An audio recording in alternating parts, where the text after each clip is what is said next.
untuk mencapai ke tahap kesyukuran tu sangat susah. To desire to be grateful is very important. If you look back to whatever yang terjadi dalam satu hari tu, kita kena carilah apa yang positif tu. It's a conscious effort. Dia bukan automatic kalau kita tak biasa lagi.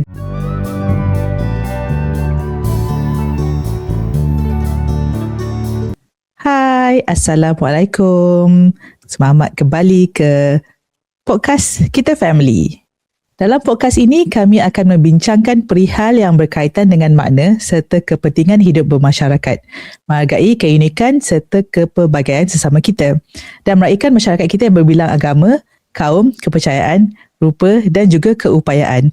Kita menghargai hidup secara inklusif yang mengambil kira keperluan segenap lapisan masyarakat, terutama bagi mereka yang kurang atau berkelainan upaya. Hai, saya Didi, merakamkan episod ini dari Kota Kinabalu bersama dua rakan saya yang berada di Kuala Lumpur. Malam ni kita ada Desri. Hai, salam sejahtera. Dan kita ada SK. Apa khabar?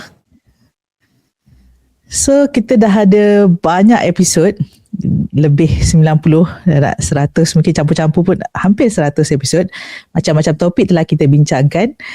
Topik hari ni bunyi macam simple tapi perlu dibincangkan, dan juga apabila ia dibangkitkan oleh seseorang ketika kita berada dalam keadaan konflik atau krisis, agak terasa hati. So topik hari ini adalah topik bersyukur, kesyukuran, in English gratitude. Sebab kan kalau orang cakap awak patut bersyukur, tetapi dalam konteks yang kita dalam keadaan tidak berapa okey, terasa hati kan, betul tak? Betul. Bila orang point out, bersyukurlah, awak ni tak boleh berterima kasih ke? So agak sesuatu yang bagi saya topik yang kita tak selalu bincangkan. Kita susah untuk buka topik ini untuk kita bercerita dengan kawan-kawan, dengan keluarga juga. Tetapi kalau kita belajar dengan lebih mendalam, kita fahami di sebalik apa kepentingan feeling gratitude ni, perasaan bersyukur ni, insya-Allah saya harapkan, dan of course kita semua kan daripada Kita Family mengharapkan ia memberi satu yang boleh membantu kita dalam kehidupan seharian. So kita nak hari ini nak mulakan dengan Desri. Desri, kita sebagai ibu bapa yang ada anak neurodivergent kan, anak yang ada kat OKU, anak yang ada ada kurang upaya, kenapa rasa susah untuk rasa bersyukur? Bukan tak bersyukur, tapi macam I'm not saying that macam awak ni tak bersyukur, no. But it's hard for some of us. I'm sure to all of us at some point as well. It's hard to get there. Susah nak capai ke tempat di mana kita boleh berasa kesyukuran tersebut lah kadang-kadang. And I always say I always like to be authentic as a person, and I'm always very honest. Sejujurnya minggu ni memang minggu yang sangat mencabar untuk saya. So I'm actually very grateful, sangat bersyukur kita cover topik ini malam ini, sebab untuk mencapai ke tahap kesyukuran tu sangat susah, right? Kerana apabila ada anak yang neurodivergent, memang schedule kita kan, timetable kita berharian, although we have a routine or adalah schedule untuk diikut, tetapi life is not concrete kan, life is fluid lah, let's put it that way. Life is fluid. We can have a schedule, but even kereta api yang ada schedule pun kadang-kadang lambat kan. So tambah lagi anak yang neurodivergent, ada nak pergi sekolah, nak pergi terapi, and then sekarang ni kalau yang duduk dekat Kuala Lumpur akan rasa traffic semakin mencabar untuk semua orang, tak kisah anak kita neurodivergent ke tak. We are all facing this. the traffic issue akan menambah lagi kepada stres kita.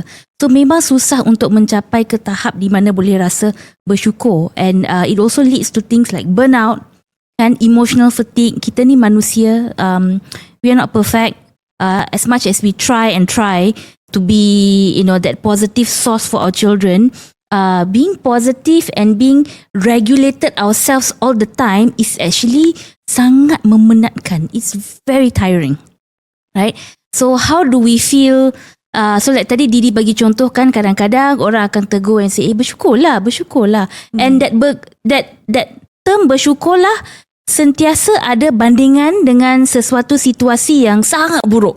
Like, bersyukurlah sebab ada ni. But the thing is, bila orang cakap sebegitu, maybe niat mereka baik, nak remind kita, nak ingatkan kita untuk bersyukur. Tetapi dalam masa tersebut, katakan kita lah memang dah sangat down. Bila seseorang cakap dengan kita, bersyukurlah, kau masih boleh makan, kau masih ada kereta and all that. It feels dismissive of our challenges. Kita rasa macam, oh my God, why am I feeling this way? Should I not feel this way? So, dan bertambah lagi susah untuk rasa kesyukuran tersebut. And there's also the other things like comparison, berbandingkan dengan families lain. We don't live in isolation. None of us live in isolation. Dan humans as creatures, we are social beings kan. So memang kita akan lihat keluarga lain, mungkin tiada anak neurodivergent. We see kesempurnaan from the outside lah. I mean, I'm not saying orang yang anak mereka neurotypical tak ada cabaran. Semua orang akan mengalami cabaran.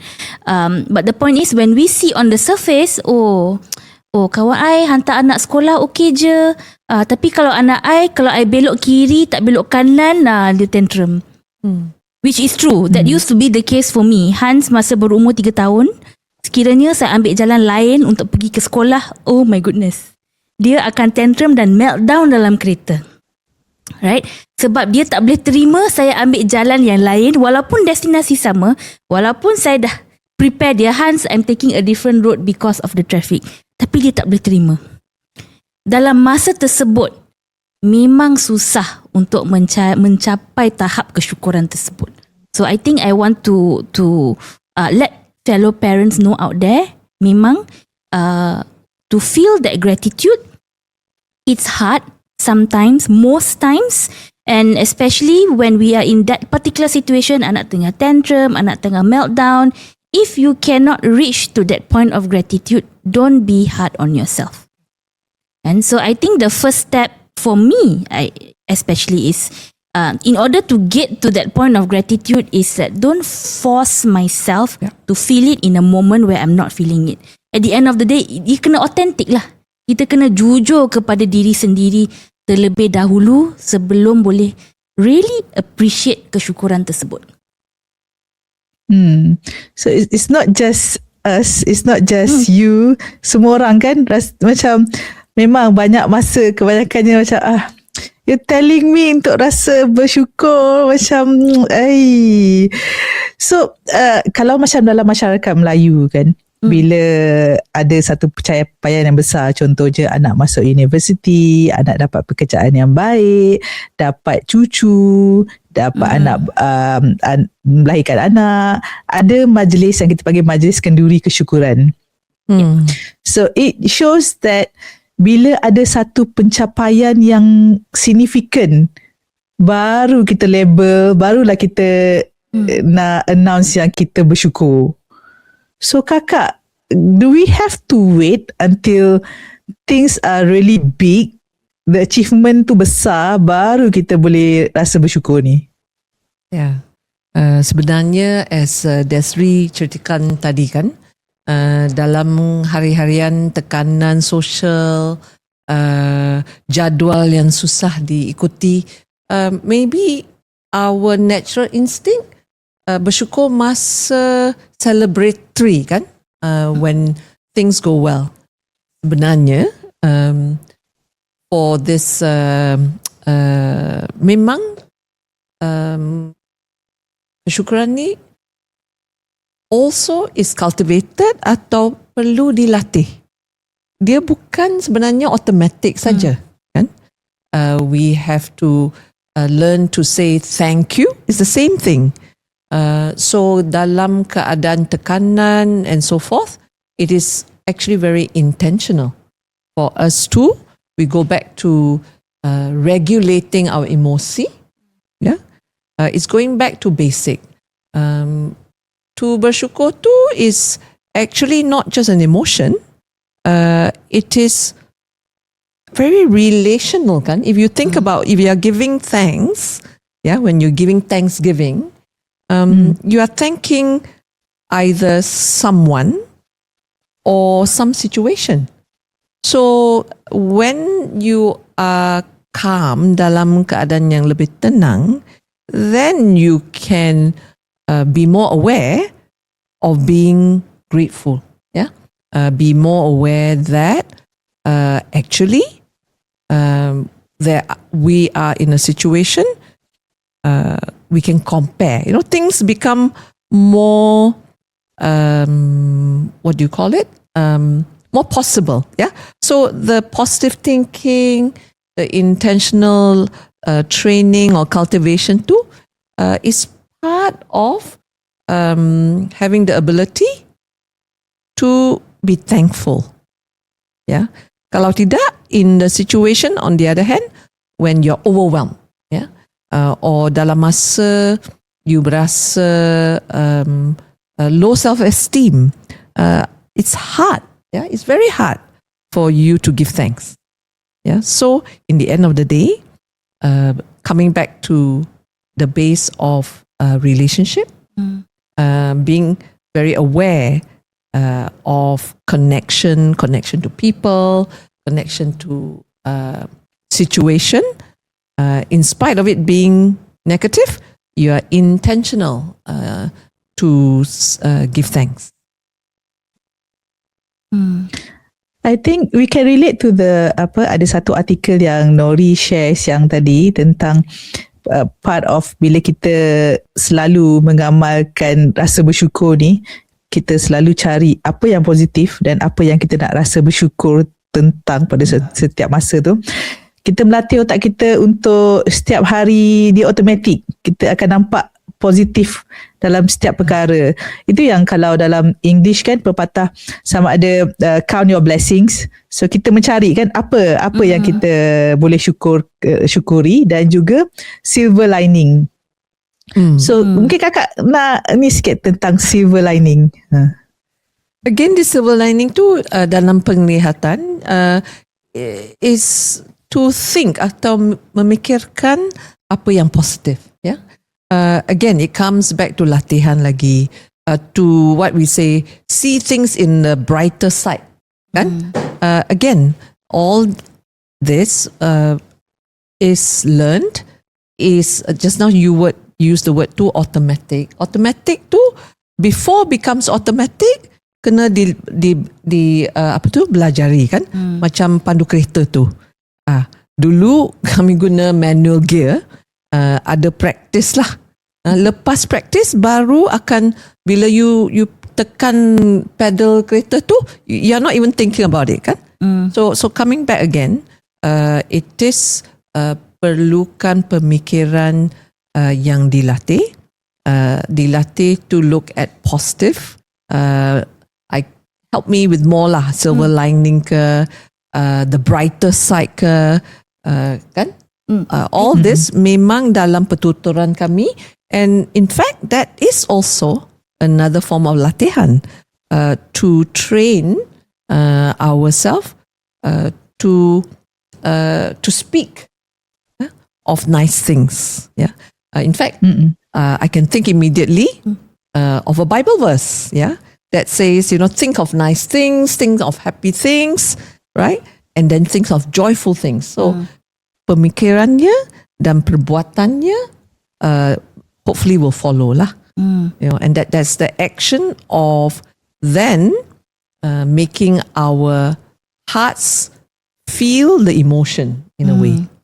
So kalau saya boleh tambah sedikit kan, based on ulasan kakak SK, saya rasa dalam melatih untuk to feel that gratitude, kita juga kena melatih diri untuk mencari situasi yang macam Didi kata tadi kan in your question, we always have this perception that we give thanks for big things, tapi we can also give thanks for small things. Absolutely. Kan? So I think that's the point I want to try and make here, tying it back to what Kakak SK said. Yes, the positive thoughts, the melatih and all that, but we can start to melatihkan diri, and like you said, it's a learned behavior, right?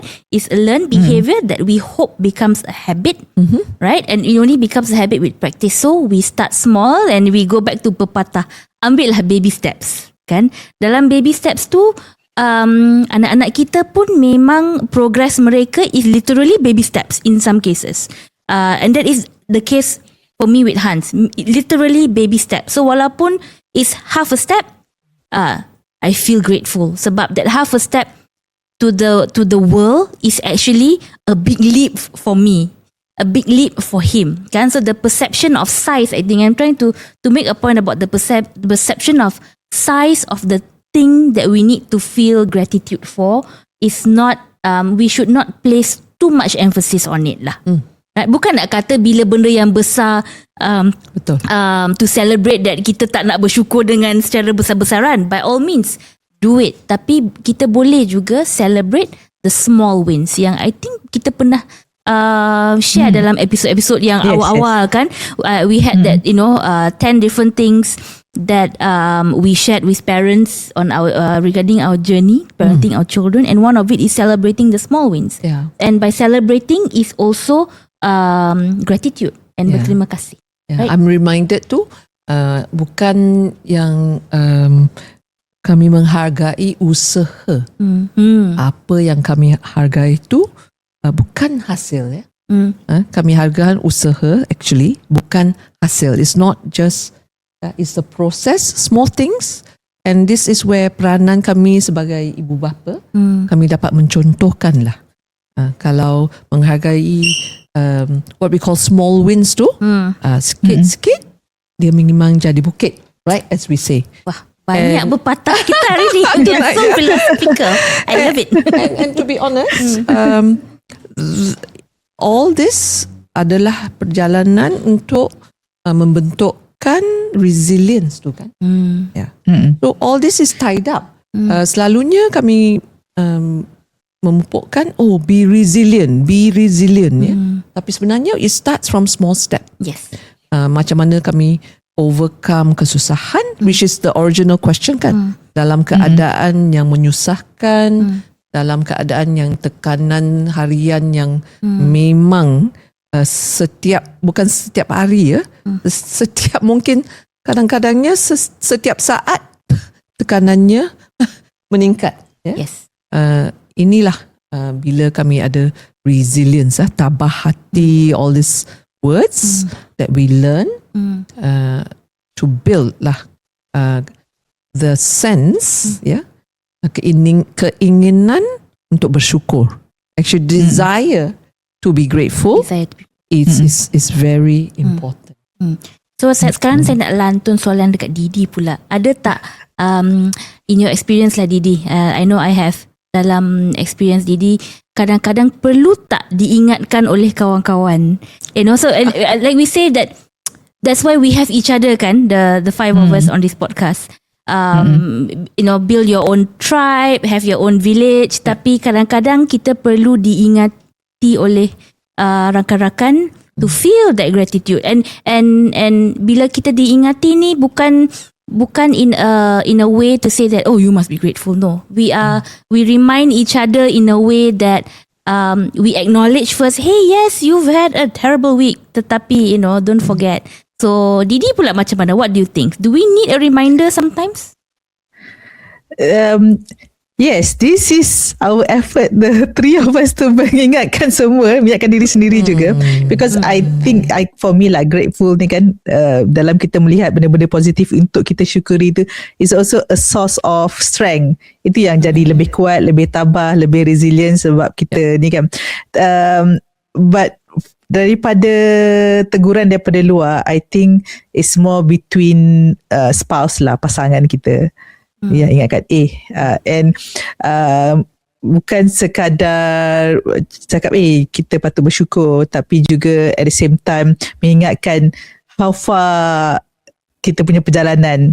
Kalau macam hari ni kan I share anak saya mengamuk, bantu mungkin kadang-kadang bila share and then Nazri akan cerita it's not as often as before kan, like all the things positive. So kadang-kadang the reminder tu tidaklah secara direct lah you patut bersyukur, but then mengingatkan all the good things yang dah berlaku sebenarnya, barulah macam tersedar saya sepatutnya rasa bersyukur. Dan juga untuk nak bercerita tentang senario di mana saya at the end of the day rasa bersyukur walaupun telah melalui satu situasi yang sangat berat, dan saya rasa ramai antara kita kalau hadapinya juga akan rasa macam it could be the worst thing that could happen in a day lah, di mana anak saya hilang kawalan, kita boleh panggil meltdown lah. And then kan dalam episod Big Feelings yang lepas kita ada cerita tentang Logoria, so dia menjerit, mengeluarkan perkataan-perkataan yang tidak manis didengar di SICC. SICC ni dia macam PWTC lah dekat KL, Sabah International Convention Centre. So it's a big convention centre dan anak saya hilang kawalan di situ.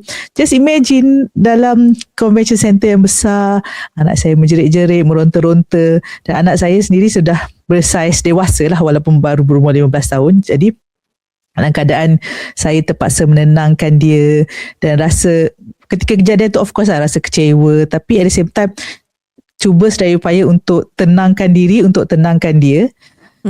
Tapi tak jadilah. Kita nak pergi beli buku sebenarnya masa tu, pameran buku, tak jadi nak beli buku. Dan bila dah tenang of course nak ajak balik lah.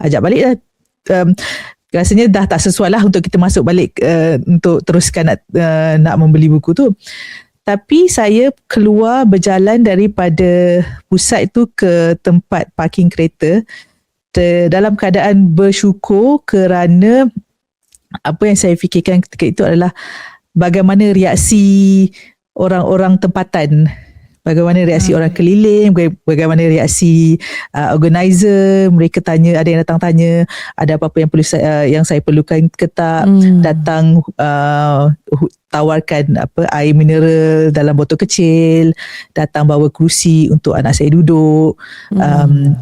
Dan saya nampak tak ada orang yang berdiri keliling dan staring yang merenung atau yang inilah yang tengok-tengok kan, tak ada. So keadaan tu sangat tenang.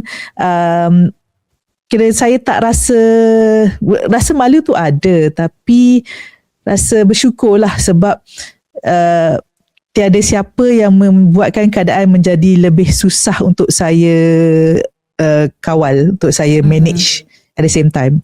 And then rasa supported kan, rasa macam sebab ada orang nak datang tolong. So saya rasa itu adalah satu contoh lah dalam situasi yang berat, tapi came out with a perasaan bersyukur.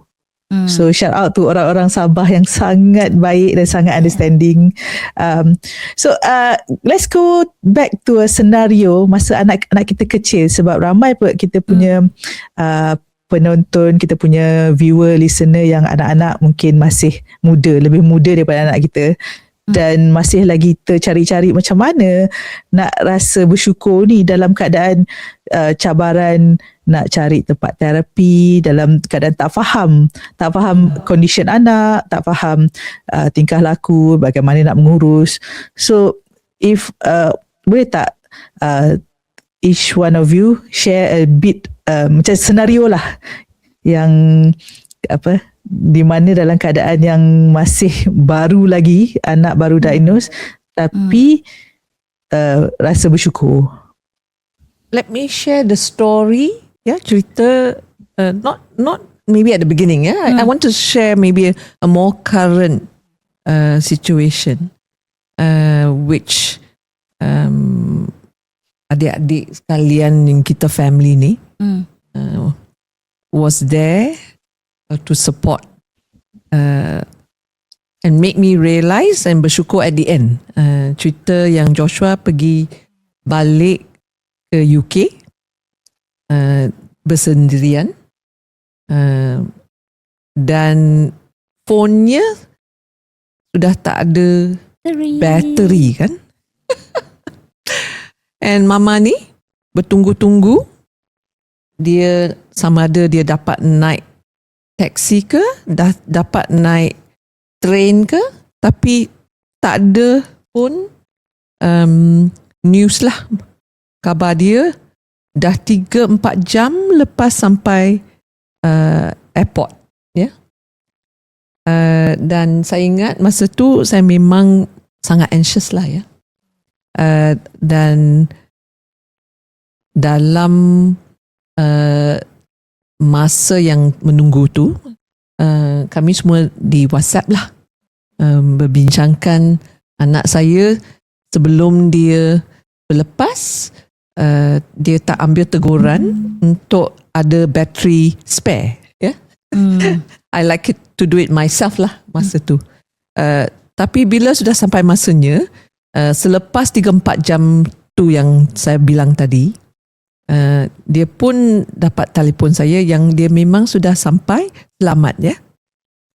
Dan dalam keadaan yang sangat risau, ya, amat risau. Anak ni sudah terhilang ke, apa dah terjadi ke, all the independent life skill yang sudah ditunjukkan, diajarkan memang sudah, ya.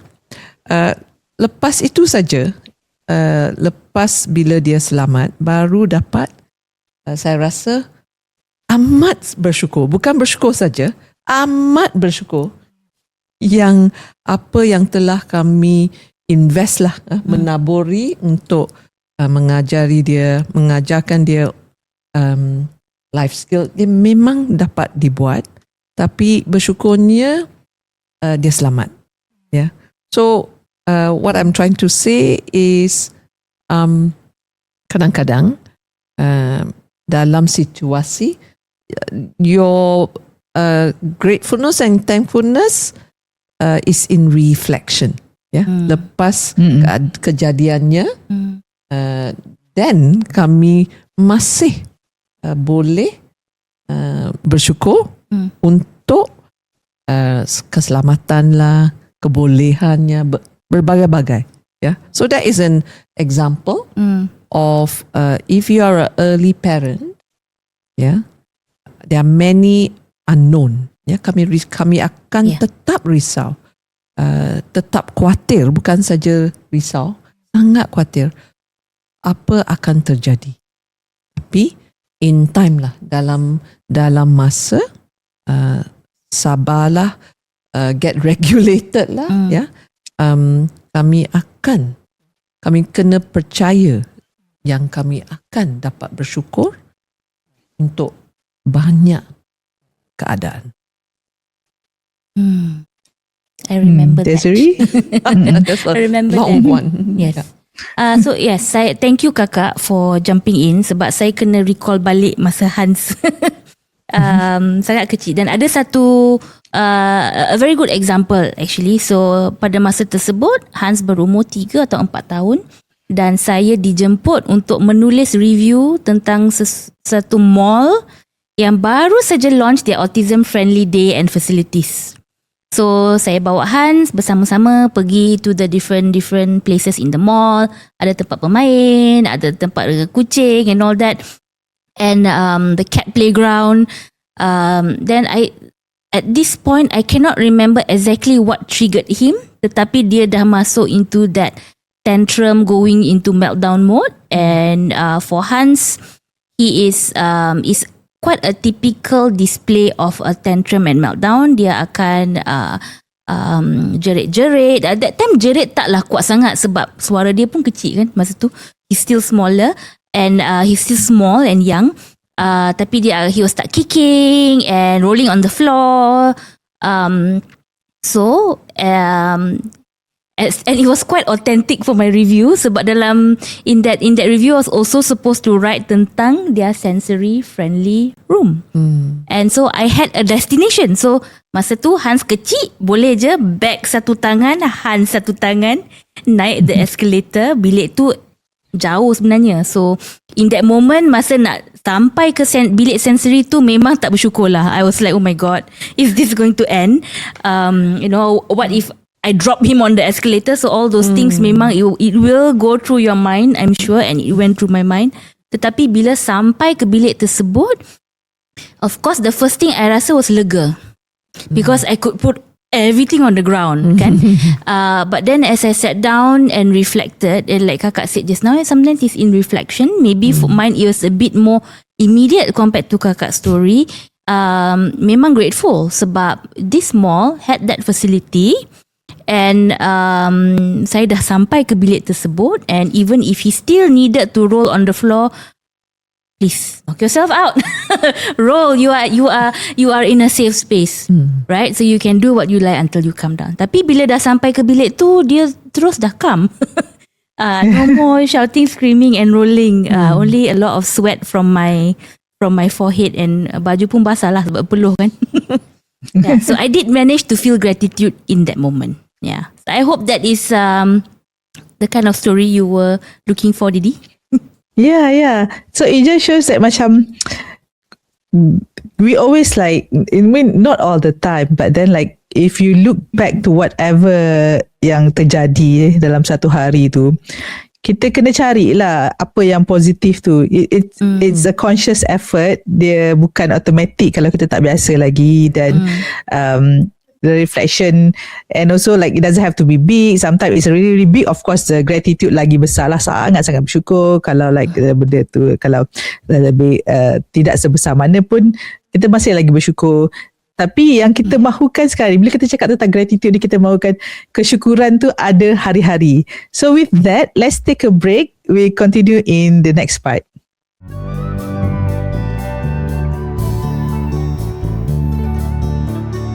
Hai, selamat kembali ke bahagian kedua. Episod hari ini kami membincangkan tentang kesyukuran. Bersyukur, grateful, gratitude. Saya nak berkongsi satu ayat daripada surah Ibrahim ayat 7 yang bermaksud, dan ingatlah tak kala Tuhan kamu memberitahu, demi sesungguhnya jika kamu bersyukur, nescaya aku akan tambahi nikmatku kepada kamu, dan demi sesungguhnya jika kamu kufur, ingkar, sesungguhnya azabku amatlah keras. Jadi pengajaran daripada ayat ini adalah Allah menjanjikan bahawa kesyukuran adalah kunci kepada bertambahnya rezeki dan keberkatan. Tambahan ini boleh jadi dalam bentuk material, ketenangan hati atau kesihatan. Kesyukuran versus kekufuran. Ayat ini membandingkan syukur dengan kufur. Kufur ini adalah ingkar nikmat. Ini menunjukkan bahawa tidak bersyukur adalah satu bentuk pengingkaran terhadap pemberian daripada Tuhan. Jadi sebenarnya bersyukur ini adalah satu yang sangat dituntutlah dalam agama Islam. Jadi kita nak dengar juga daripada Kakak SK tentang pandangan agama-agama lain tentang bersyukur. Terima kasih. Saya bersyukurlah. Even in the Christian faith, we say give thanks with a grateful heart. Itu yang direct English ya. So I believe lah dalam all our faith ya, bersyukur, giving thanks memang sama ada dalam agama apa-apa pun is fundamental. Kami bersyukur just to be alive, I think. Yeah. If I dare to reference the kekecohan dalam dunia buat masa ni, peperangan lah, ada ramai yang not even alive ya.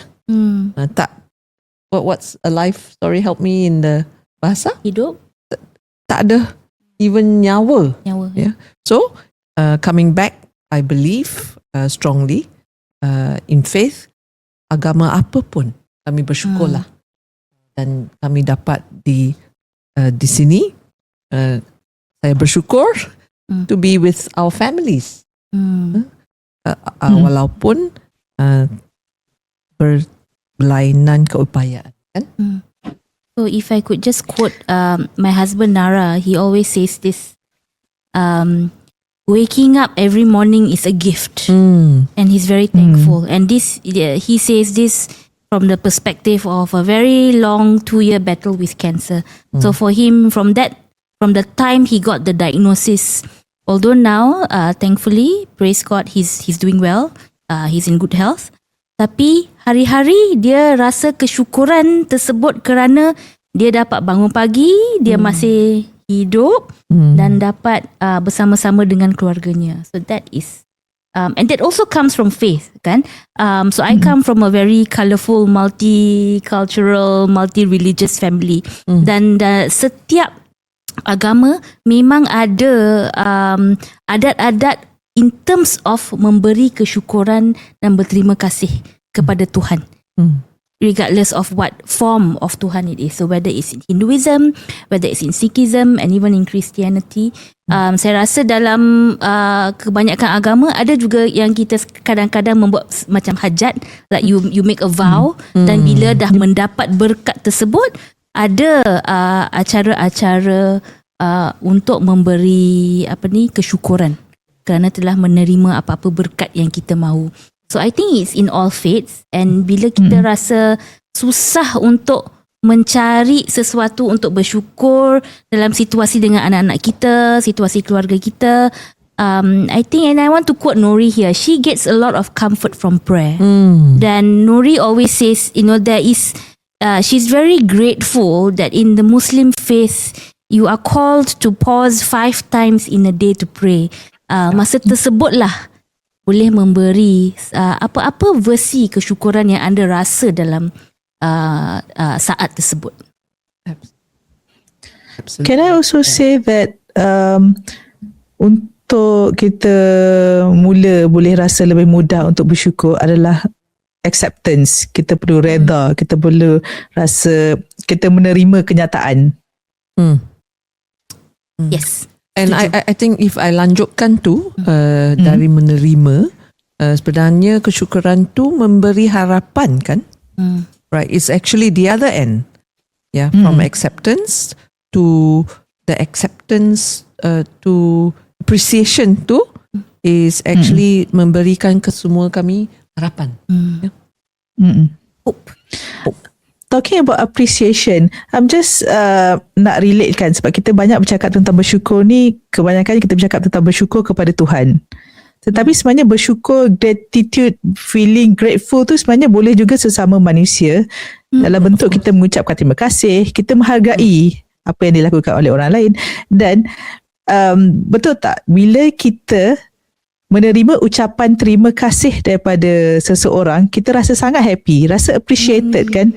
Tapi sebenarnya bila kita mengamalkan ucapan terima kasih, kita appreciate. Jadi kita bukan sekadar appreciate kepada seseorang. Bila kita kata tentang bersyukur, kita appreciate, kita menghargai apa yang ditentukan oleh Tuhan, oleh Allah. Jadi it's a positive things, Kalau kita rasa kita seronok orang ucapkan terima kasih, sebenarnya bila kita mengucapkan terima kasih pun sebenarnya the impact is berbalik kepada kita sendiri, betul tak?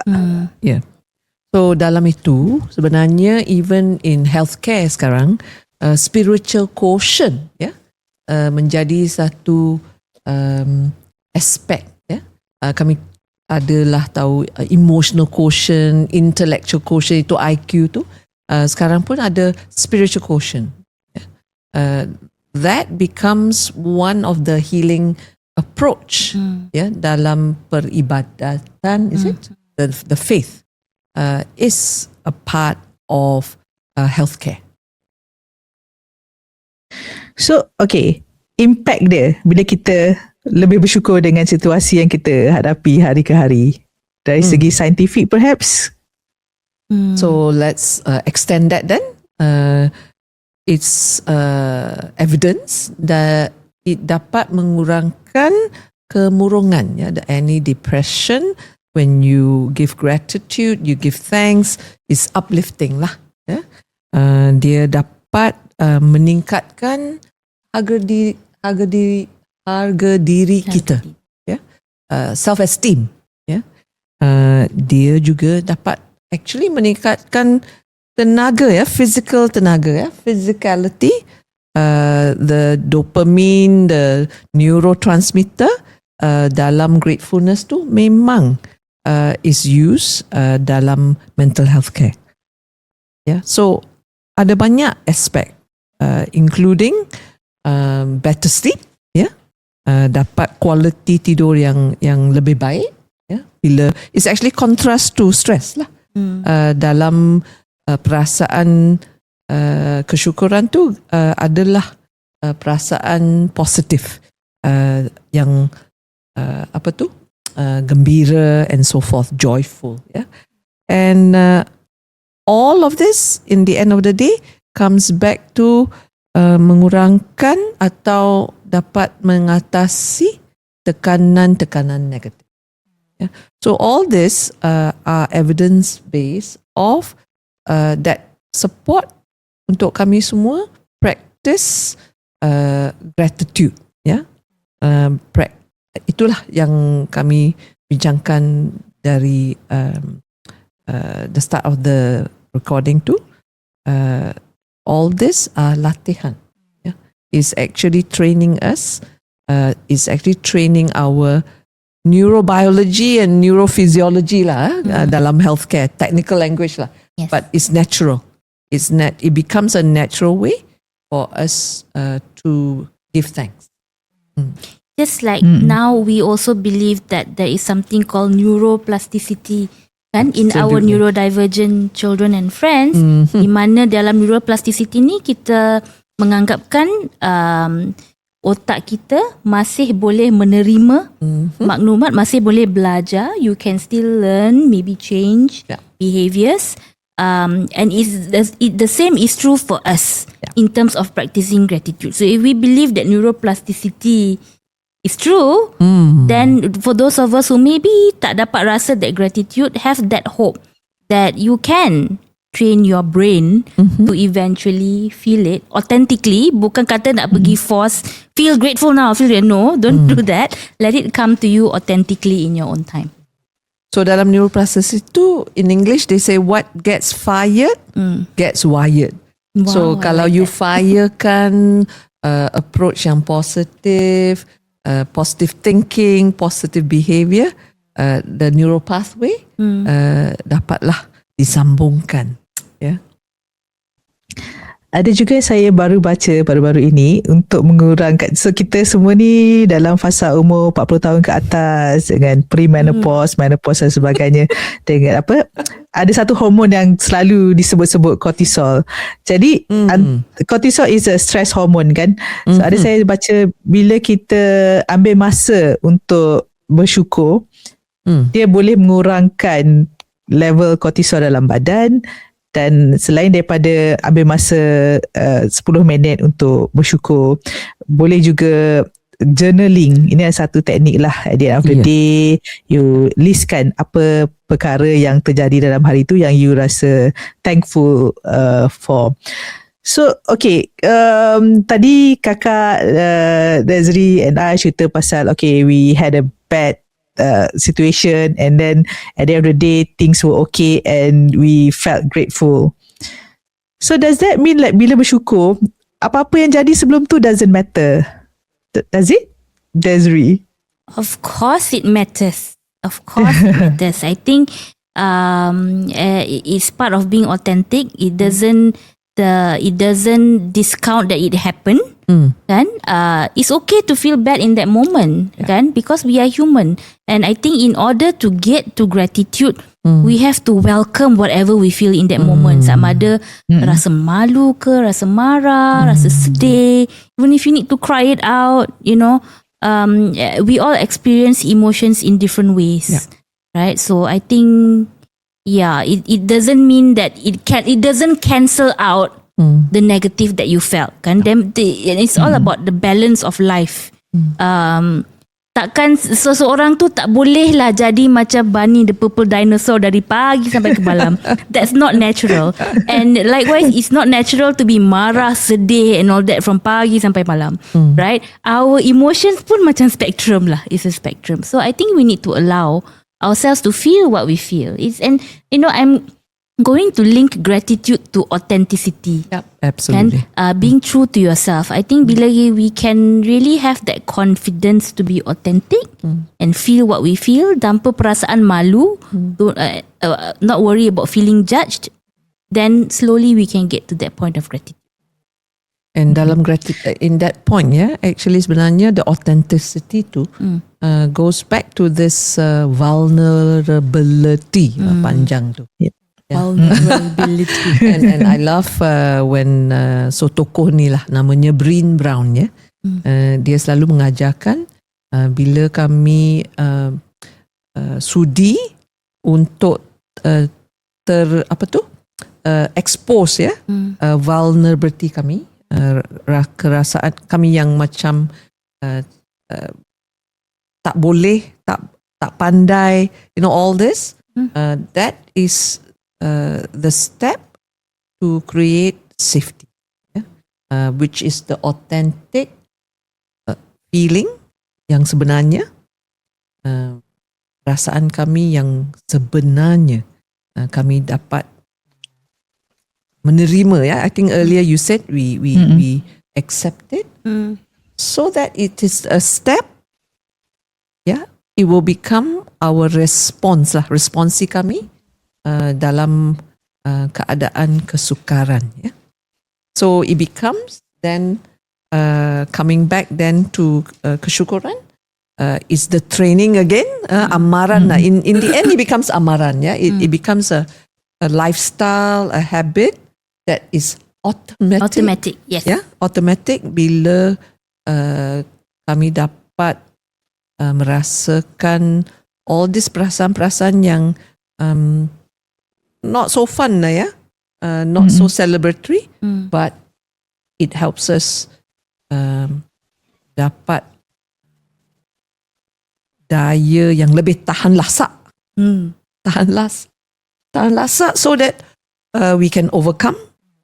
And dalam overcoming tu is then resilience, and that resilience enable us, ada macam step by step tu, to be grateful.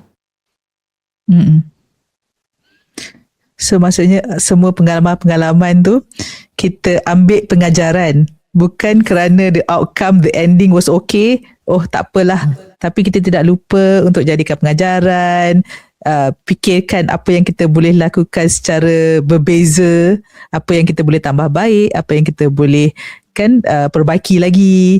So thank you so much SK and Desiree for being authentic, and because this kind of conversation sangat susah untuk kita dapat secara santai. Tiba-tiba you duduk dengan kawan you nak cerita kan. Selalu bila kita cakap tentang bersyukur, it's just all the positive things. Kita dah tak keluarkan cerita-cerita tentang all the challenges kan, semua kesukaran yang berlaku. Tapi di sini hari ini kita bercerita tentang dalam proses untuk merasa bersyukur itu bukannya semua yang rosy, yang cantik, yang positif saja, kan?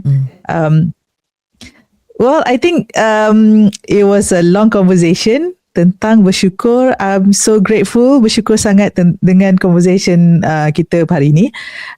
Kepada semua pendengar, penonton, sila follow kami, komen, share pada video penuh kami di YouTube, dan juga boleh dengar kami di Spotify, dan kami juga ada di social media seperti Facebook, TikTok dan Instagram.